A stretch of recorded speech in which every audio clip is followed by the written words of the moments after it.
Oke, mari kita kupas tuntas sebuah kisah yang luar biasa. Sebuah perlombaan global yang taruhannya sangat tinggi, yang pada akhirnya benar-benar menggambar ulang peta dunia seperti yang kita kenal. Semuanya karena satu hal, pencarian rempah-rempah. Coba kita bayangkan sejenak, sebuah krisis yang jadi pemicu reaksi berantai di seluruh dunia. Apa yang terjadi kalau tiba-tiba satu bahan paling penting untuk perdagangan global itu hilang begitu saja? Nah, ini dia jawabannya. Tahun 1453, satu peristiwa besar terjadi. Konstantinopel jatuh ke tangan Kesultanan Utsmaniyah. Efeknya, gila, seakan-akan pintu utama Eropa menuju semua kekayaan dari timur itu dibanting tutup. Langsung putus total. Jadi, bisa dibayangkan kan kepanikannya, pasokan rempah-rempah yang begitu berharga itu tiba-tiba berhenti. Ini memaksa bangsa-bangsa Eropa untuk berpikir keras. Mereka harus cari jalan baru untuk sampai langsung ke sumbernya. Oke, kita dalami sedikit soal motivasinya. Kenapa mereka begitu nekat? Ini bukan cuma karena satu hal. Ada kombinasi tiga hasrat utama yang sangat kuat yang biasa kita kenal sebagai 3G. Gold atau kekayaan, glory soal kekuasaan dan gengsi, dan gospel, semangat menyebarkan ajaran agama. Dan ini bukan cuma soal ambisi loh, ada faktor-faktor lain yang mendukung. Ada kisah-kisah fantastis dari Marco Polo, ada teori baru yang bilang bumi itu bulat, dan yang paling penting, ada teknologi baru. Kapal yang lebih canggih, kompas, semua ini membuat perjalanan yang tadinya mustahil jadi mulai masuk akal. Nah, dengan motivasi yang membara dan alat yang memadai, persaingan sengit pun dimulai. Dan yang jadi pelopornya adalah dua negara tetangga yang jadi rival abadi dari semenanjung Iberia. Menariknya, dua negara ini punya ide yang benar-benar berbeda untuk masalah yang sama. Portugal memilih strategi yang lebih bisa ditebak. Mereka mau berlayar ke timur, mengelilingi Afrika.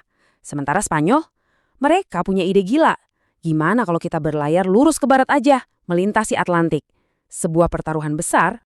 Kalau kita lihat kemajuan Portugal, mereka ini sabar banget. Pelan-pelan, tapi pasti. Selangkah demi selangkah, mereka menyusuri pantai Afrika. Sampai akhirnya berhasil menyeberangi Samudra Hindia. Puncaknya, ya tentu saja, saat mereka tiba di Malaka dan akhirnya sampai di Kepulauan Rempah. Di sisi lain, pertaruhan Spanyol dengan Columbus itu, ya hasilnya di luar dugaan. Mereka memang tidak menemukan rempah-rempah yang dicari, tapi malah secara tidak sengaja menemukan sebuah benua yang sama sekali baru, dunia baru. Dan seperti yang bisa diduga, dua jalur yang berbeda ini, satu ke timur, satu ke barat, pada akhirnya ditakdirkan untuk bertemu. Dan di mana lagi kalau bukan di titik tujuan utama mereka, Kepulauan Rempah-Rempah. Tahun 1521, ini adalah momen krusial. Akhirnya Spanyol, lewat sisa-sisa ekspedisi Magellan, tiba juga di Maluku.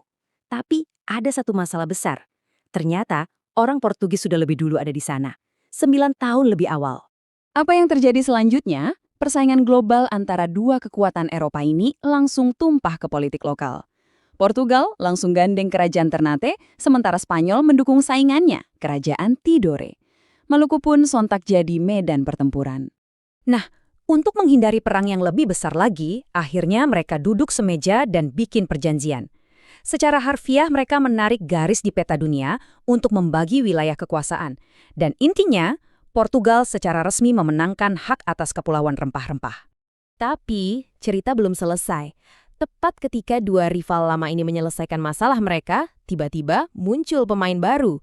Pemain yang jauh lebih agresif dari utara, yang siap mengubah aturan main. Pemain baru itu adalah Belanda. Mereka ini benar-benar terdesak. Monopoli Portugis bikin mereka nggak bisa dagang di Lisbon. Jadi mereka nggak punya pilihan lain. Mereka harus cari sendiri sumber rempah-rempah itu, apapun resikonya.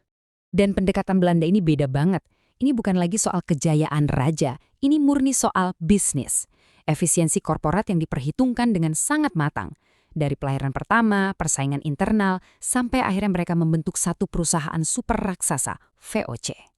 Kedatangan VOC ini benar-benar menggeser keseimbangan kekuatan.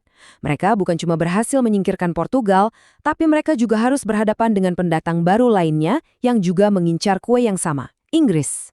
Inggris juga nggak mau ketinggalan. Mereka coba masuk, bikin kesepakatan dagang, sampai membentuk perusahaan mereka sendiri, AIC.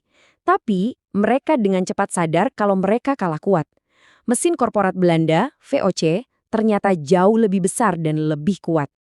Disinilah kita melihat sebuah pergeseran besar dalam sejarah.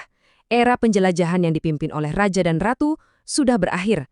Sekarang, dunia dikendalikan oleh kekuatan baru, korporasi atau perusahaan dagang yang super kuat.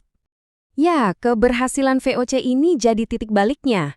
Mereka berhasil menyingkirkan Portugal dan jadi penguasa baru dalam perdagangan rempah. Jadi, poin penting yang bisa kita ambil adalah bagaimana model kekuasaan global itu berubah total dari yang tadinya soal armada kerajaan menjadi soal korporasi yang didanai investor. Era ini memang berhasil menghubungkan seluruh dunia untuk pertama kalinya.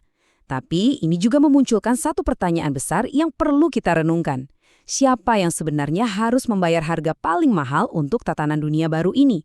Nah, itu adalah sebuah topik untuk pembahasan kita di lain waktu. Terima kasih sudah menyimak.